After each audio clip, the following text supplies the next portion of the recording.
Hello students, हम presently third unit study कर रहे हैं, that is laws of motion. और इसमें हम फ्रिक्शन वाला चैप्टर स्टडी कर रहे हैं। तो देखिए, फ्रिक्शन में हम अब तक फ्रिक्शन की टाइप्स, मेथड वगैरह पढ़ चुके हैं। और आज हम स्टडी करने वाले हैं, कुछ न्यूमेरिकल्स भी कैरिड आउट कर चुके हैं फ्रिक्शन पे। और आज हम स्टडी करने वाले हैं वर्क डन के regarding. Work done in the sense, मान लीजिए कोई इंक्लाइंड सरफेस है और किसी इंक्लाइंड सरफेस पे किसी बॉडी को मूव करने का वर्क डन कैलकुलेट करेंगे। क्लियर? तो देखिए, सबसे पहले बात करते हैं, that is work done in sliding the body over the horizontal surface. तो देखिए, एक तो आएगा that is calculate work done. क्या कैलकुलेट करना है बेटा? वर्क डन कैलकुलेट करना है। Calculate work done in sliding a body, in sliding a body over A horizontal surface, over A horizontal surface. Clear? मान लीजिए कोई हॉरिजॉन्टल सरफेस है और उस हॉरिजॉन्टल सरफेस पे किसी ब्लॉक को मूव करने का वर्क डन कैलकुलेट करना है। क्लियर? और नेक्स्ट है बेटा, calculate the work done. Next है कैलकुलेट द वर्क डन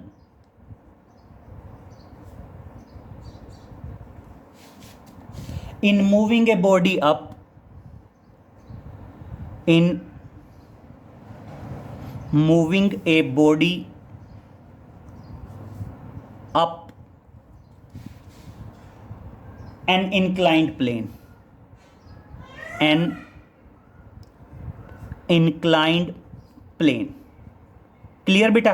एक इंक्लाइंड प्लेन पे और बॉडी को अपवार्ड मूव करना है और अपवार्ड मूव करने का वर्क डन बताना है। तो मान लीजिए ये कोई इंक्लाइंड प्लेन है जिसका एंगल ऑफ इंक्लिनेशन थीटा मान लीजिए, और इस पे ये कोई बॉडी है और इस बॉडी को हमने अपवार्ड मूव करना है और अपवार्ड मूव करने का क्या बताना है? वर्क डन बताना है। क्लियर हो गए? दो टॉपिक हैं, जिसमें से एक तो क्या है, बॉडी हॉरिजॉन्टल सरफेस पे है, मूव करने का वर्क डन बताना है। बॉडी इंक्लाइंड सरफेस पे है और बॉडी को अपवार्ड मूव करने का वर्क डन बताना है। क्लियर? अब मेरी बात समझिए बेटा, मान लीजिए बॉडी को इधर मूव कर रहे हैं तो नो डाउट फोर्स इस तरफ लगेगा। और अगर बेटा बॉडी को इस तरफ मूव करना है और मान लीजिए बॉडी एस डिस्टेंस मूव करती है, तो सिंपल सी बात है, फ्रिक्शन कहाँ एक्ट करेगा? फ्रिक्शन एक्ट करेगा बैकवर्ड डायरेक्शन में। जो फ्रिक्शन होगा, फ्रिक्शन कहाँ एक्ट करेगा? फ्रिक्शन एक्ट करेगा बैकवर्ड डायरेक्शन में। कैपिटल एफ मान लीजिए आपका फ्रिक्शन। क्लियर? बेटा बॉडी का वेट कहाँ एक्ट करता है? बॉडी का वेट एक्ट करता है डाउनवर्ड। और बेटा नॉर्मल रिएक्शन एक्ट करता है perpendicular to contact surface. Normal reaction कहाँ एक्ट करता है? Perpendicular to contact surface act करता है। क्लियर? और अब मेरी बात सुनिए, अगर हम चाहते हैं बॉडी को मूव करना है तो इसका मतलब जो अप्लाइड फोर्स है वो किसके बराबर होगा बेटा? फ्रिक्शन के बराबर होगा। क्लियर? अगर आप चाहते हैं कि बॉडी मूव करे तो देखिए, now to move the body, now to move the body the force will be equal to friction. Force किसके बराबर होना चाहिए? फ्रिक्शन के बराबर होना चाहिए। फ्रिक्शन क्या है बेटा? मान लीजिए फोर्स है स्मॉल एफ और फ्रिक्शन है कैपिटल एफ। क्लियर? फ्रिक्शन किसके बराबर आएगा बेटा? फ्रिक्शन बराबर आएगा म्यू आर के, और बेटा आर किसके बराबर आएगा? एम जी के। आर किसके बराबर है, mg के बराबर है। क्लियर, रेफरेंस दे देंगे क्योंकि जो नॉर्मल रिएक्शन है R, that is normal reaction R is equal to mg। जो नॉर्मल रिएक्शन आर है वो किसके बराबर है, mg के बराबर है। और अब मेरी बात सुनिए बेटा, हमने कैलकुलेट क्या करना है, वर्क डन कैलकुलेट करना है। और आप कहते हैं वर्क हमेशा क्या होता है, वर्क हमेशा होता है फोर्स इनटू डिस्प्लेसमेंट। क्लियर, और बेटा फोर्स क्या है F, और मान लीजिए डिस्प्लेसमेंट क्या है S, और किसके बराबर आ गया, that is mu mgs, that is the work done W। ये क्या आ गया आपका, वर्क डन W आ गया। और वर्क डन W बेसिकली क्या आएगा बेटा, वर्क डन जूल में होता है, तो ये क्या आ गया, म्यू कोफिशिएंट ऑफ फ्रिक्शन है, m क्या है, मास है, g acceleration due to gravity है, और s क्या है, डिस्प्लेसमेंट। अब जब इंक्लाइंड सरफेस की बात करते हैं तो देखिए बेटा, हम कह रहे हैं बॉडी को अपवार्ड डायरेक्शन में मूव करना है। बॉडी को क्या करना है बेटा, अपवार्ड डायरेक्शन में मूव करना है। तो नो डाउट फोर्स कहाँ एक्ट करेगा, अपवार्ड डायरेक्शन में एक्ट करेगा। बेटा फ्रिक्शन कहाँ एक्ट करेगा,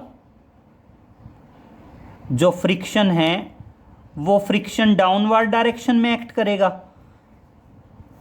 क्लियर, बेटा बॉडी का वेट कहाँ एक्ट करेगा, बॉडी का वेट एक्ट करेगा इधर।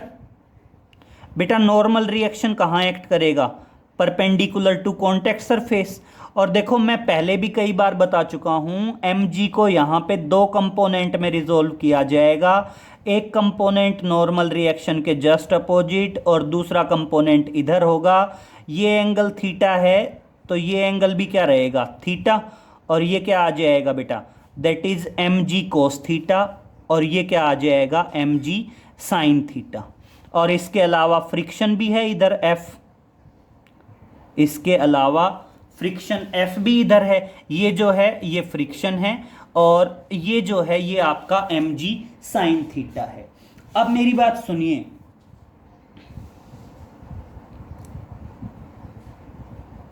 Now to move the body upward, now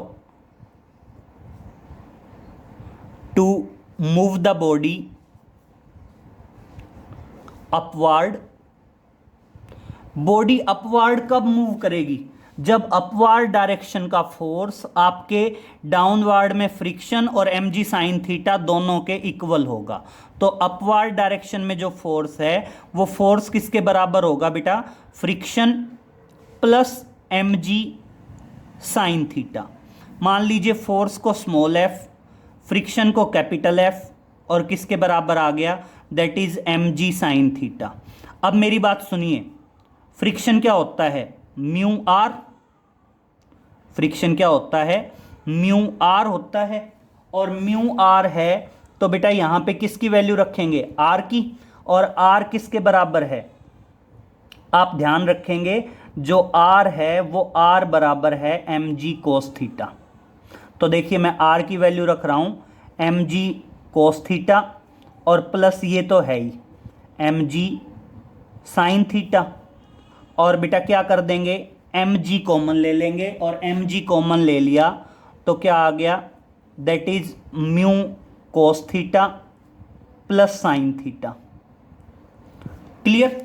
और अब देखिए आप क्या बताओगे, सिंपल वर्क डन।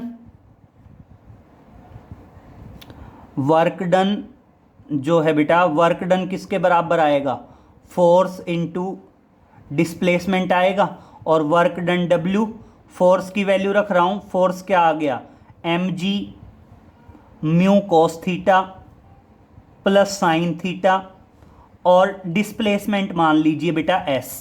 और इस तरह से ये क्या आ गया, आपका वर्क डन आ गया बॉडी को अपवर्ड मूव करने का। क्लियर। अगर मान लीजिए हम ये कह दें कि बॉडी डाउनवर्ड मूव करके आ रही है, बॉडी कहाँ मूव कर रही है, डाउनवर्ड मूव कर रही है, तो उस टाइम पे फोर्स डाउनवर्ड होगा।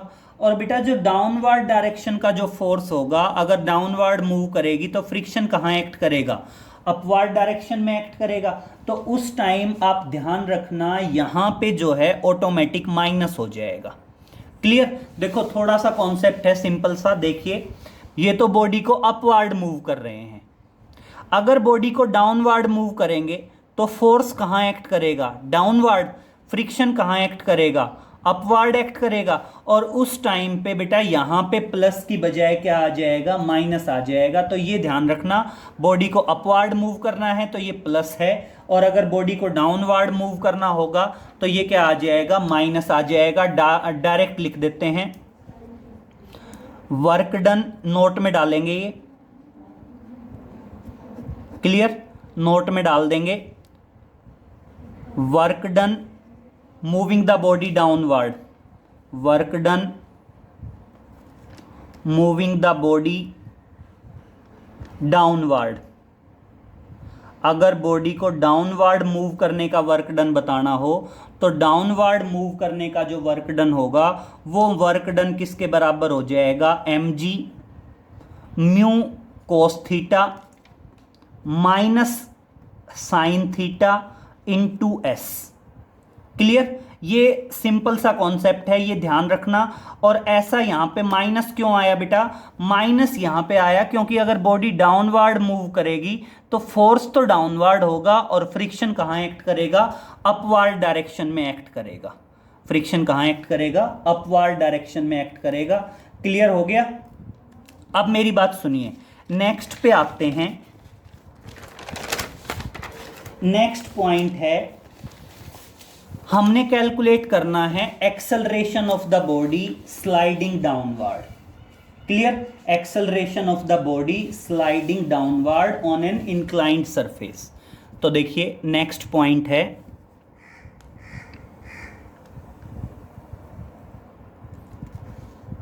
कैलकुलेट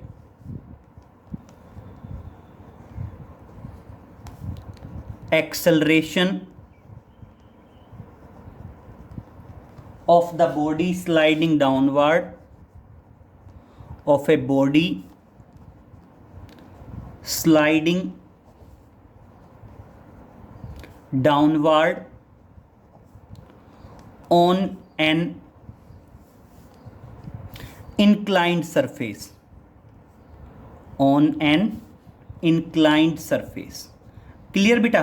मान लीजिए क्या है कंडीशन, एक इंक्लाइंड सरफेस है, उसका एंगल ऑफ इंक्लिनेशन है थीटा, उस पे कोई बॉडी है और वो बॉडी डाउनवर्ड स्लाइड करके आ रही है, और उस बॉडी का हमने क्या बताना है बेटा? एक्सेलरेशन बताना है। क्लियर? अब मेरी बात सुनिए, बॉडी है, बॉडी का वेट कहां एक्ट करेगा? डाउनवर्ड। वेट नॉर्मल रिएक्शन कहां एक्ट करेगा? Perpendicular to contact surface. और अगर बॉडी डाउनवर्ड मूव करके आ रही है तो फ्रिक्शन कहां एक्ट करेगा? अपवर्ड। ये F क्या है? F यहां पे है, दैट इज फ्रिक्शन। F यहां पे क्या है? फ्रिक्शन है।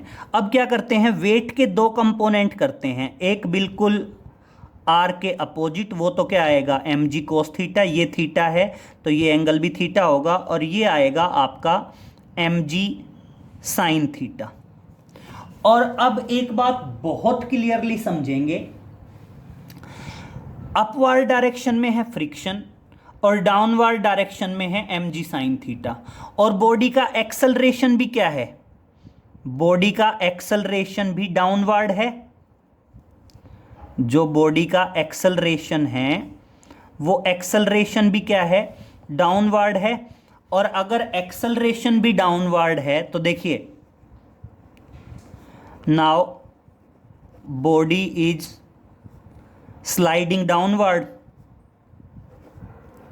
बॉडी इज स्लाइडिंग डाउनवर्ड, और इसलिए जो आपका नेट फोर्स है बेटा, वो नेट फोर्स किसके बराबर आ जाएगा? mg sine theta minus friction आ जाएगा। क्योंकि देखो इधर एक्ट कर रहा है mg साइन थीटा और इधर एक्ट कर रहा है फ्रिक्शन, और बॉडी डाउनवर्ड आ रही है तो नेट फोर्स डाउनवर्ड लग रहा है, और इसलिए नेट फोर्स क्या आ जाएगा, mg sine theta minus f आ जाएगा, फ्रिक्शन। और अब एक चीज समझिए, नेट फोर्स किसके बराबर होगा, नेट फोर्स बराबर होगा मास इंटू एक्सेलरेशन। किसके बराबर होगा ये, that is mg sine theta. और बेटा फ्रिक्शन किसके बराबर होता है, mu into R, R is the normal reaction. और मेरी बात सुनिए, नॉर्मल रिएक्शन किसके बराबर होगा, नॉर्मल रिएक्शन बराबर होगा mg कोस थीटा के, mg कोस थीटा, यहाँ पे रेफरेंस दे देंगे क्योंकि नॉर्मल रिएक्शन बराबर है mg कोस थीटा। अब बेटा थ्रो आउट इक्वेशन से m कैंसिल हो गया, m अगर कैंसिल हो गया तो m कैंसिल, और एक्सेलरेशन किसके बराबर आ गया, g कॉमन ले लेते हैं, that is sine theta minus mu cos theta, sign theta minus mu cos theta. और आप ध्यान रखेंगे जो बॉडी डाउनवर्ड स्लाइड करके आ रही हो तो उसका एक्सेलरेशन क्या होगा, sine theta plus minus mu cos theta होगा। Clear, sine theta minus mu cos theta. Clear. अब इसी के बेसिस पे अगर हम कोई क्वेश्चन कैरिड आउट करना चाहें तो देखो इसी पे एक क्वेश्चन कैरिड आउट करते हैं। मान लीजिए हम कहते हैं हमने एक्सेलरेशन कैलकुलेट करना है, तो देखिए अब क्वेश्चन है,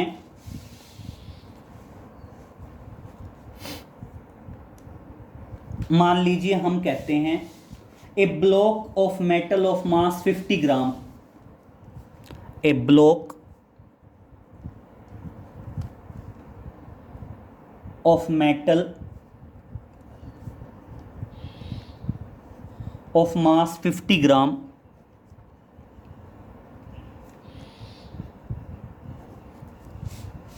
when placed over an inclined plane, when placed over an inclined plane,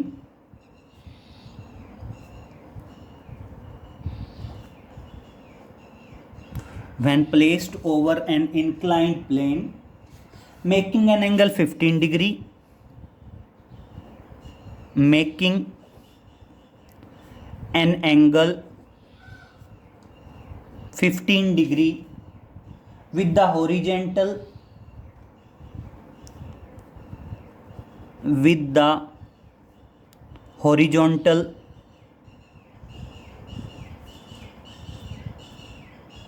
slide down without acceleration, slide down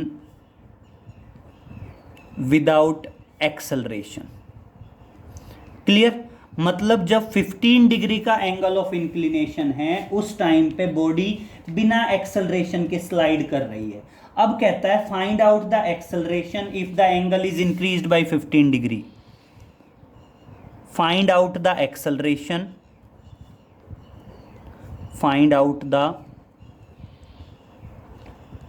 acceleration if angle is increased by, if angle is increased by 15 degree. अब मेरी बात समझिए बहुत ध्यान से, मान लीजिए इंक्लाइंड सरफेस है, वो कह रहा है 15 डिग्री का जब एंगल था ना तब तो बॉडी बिना एक्सेलरेशन स्लाइड करके आ रही थी, और जब मैंने 15 और बढ़ा दिया ना तो एक्सेलरेशन बताइए। तो देखिए 15 पहले था, 15 अब इंक्रीज कर दिया तो टोटल एंगल कितना हो गया, 30 डिग्री हो गया। और मतलब हमने क्या करना है, जब 30 डिग्री है तो उस टाइम पे हमने क्या करना है, एक्सेलरेशन फाइंड आउट करना है।